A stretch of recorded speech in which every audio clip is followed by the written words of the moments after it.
What is dyslexia? Learn about the symptoms and treatment. What is dyslexia?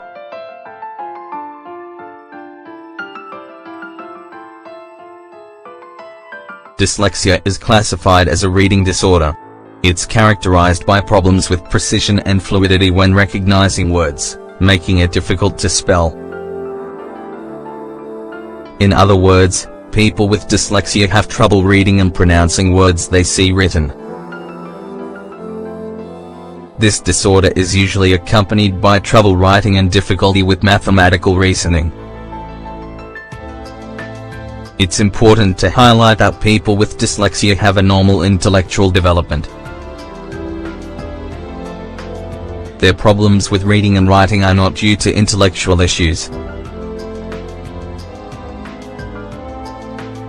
Who does it affect?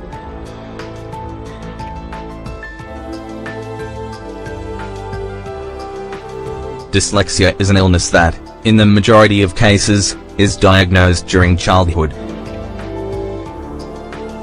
Although it can easily be diagnosed in children, it is a condition that persists throughout adulthood, and this can cause serious problems. The data states that dyslexia affects between 5 and 10% of the population. At a practical level, in a primary school class of 25 children, this means at least one of them will be dyslexic. How does dyslexia affect people's lives?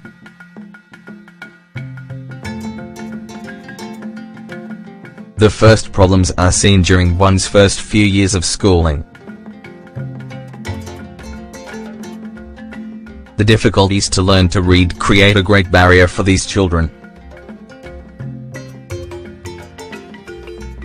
This is not only at an academic level, but it can also affect their personal development. After all, a lot of the time, it affects their self-esteem. In many cases, these difficulties create a disinterest in reading.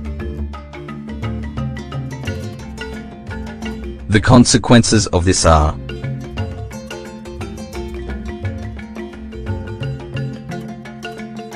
insufficient or poor vocabulary, problems with reading comprehension, problems understanding, deducing, and coming to conclusions about difficult texts. People with dyslexia are conscious of their limitations in the large majority of cases.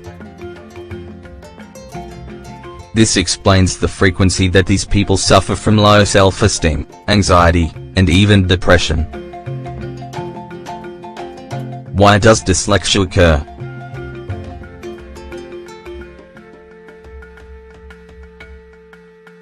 To respond to this question, we will continue by presenting the answers, step by step.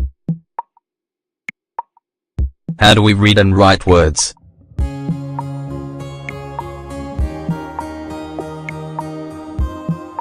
When it comes to explaining how we read and write, the most accepted hypothesis is the dual-root model.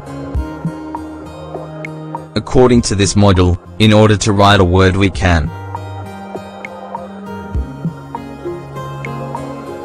retrieve it from our memory, in the case that we already know the word. This is what is called the lexical root. It is based on the visual spelling lexical store. That means we store information in our memory based on how we see the word written. For example, we learn to write the word bathroom. The next time that we want to write it, we retrieve it from our memory, from our storehouse of words. The other option is to convert the phonemes that form the word into graphemes. In other words, turn the sounds into the graphic representation that corresponds to them.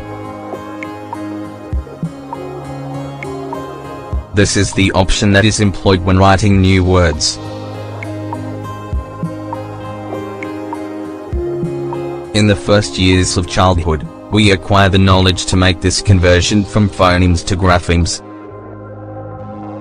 We learn that the letter B corresponds with a sound, and that the letter S corresponds with another.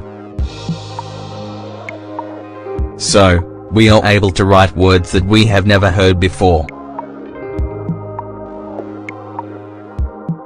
It's very simple. We learn the sounds that make up the words, and we simply represent them.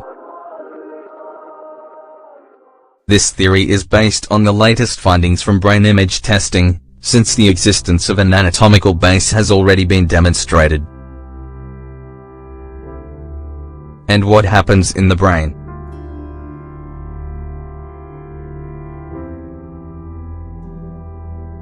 Generally, this means the connections between the areas of the brain that are involved with language are diminished. What are the areas of the brain involved with language?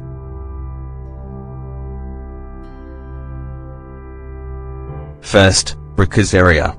It can be found in the frontal lobe on the dominant hemisphere. For the majority of the population, that means on the left side. However, it's found on the right for a percentage of left-handed people. Generally, it is in charge of the articulation of words, of nomination, and of silent reading. Second, the Wernicke area.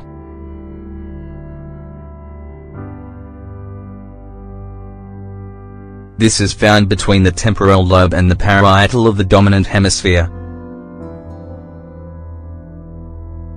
Its principal functions have to do with recognizing spoken words.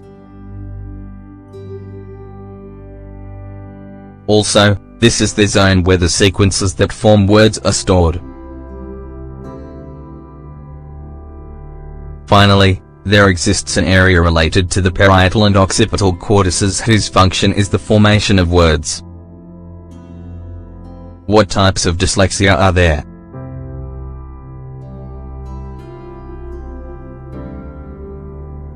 Phonologic dyslexia.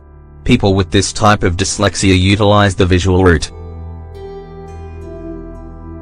This means that they visually read the words.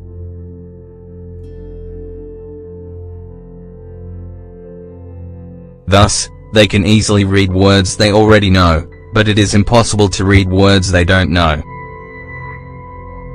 Superficial, visual, dyslexia.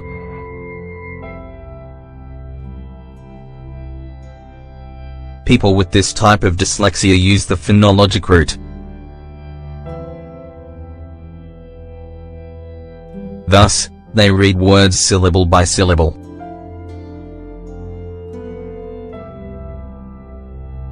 Because of this, they have a difficult time when it comes to words whose pronunciation is different than how it looks when it is written. Deep or mixed dyslexia.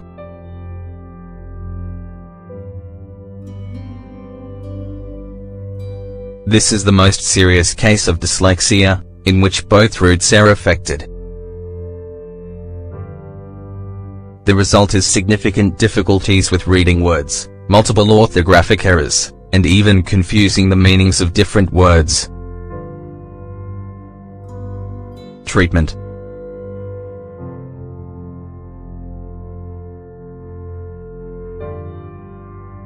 Treatment for dyslexia is extremely important for decreasing the possibility of having more problems in the long run, both academic and emotional.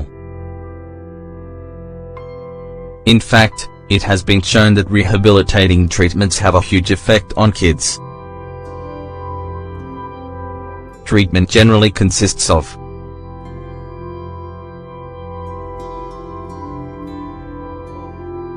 reinforcement with specialized teachers, treatment with speech therapists, monitored teaching of study techniques, records, exercises to reinforce what was learned in class. Family support also plays an important role when working to treat dyslexia. It's not only about motivating these kids to make progress in their academic and personal lives. In addition, it's about emphasizing academic reinforcement activities. Then, their study techniques are greatly improved, especially with reading writing. Also, It's important to get kids to participate in activities that help their self-esteem, sports, extracurricular activities, etc., in order to better their mood. On a different note, if the child has major problems with anxiety or depression, you should seek medical help.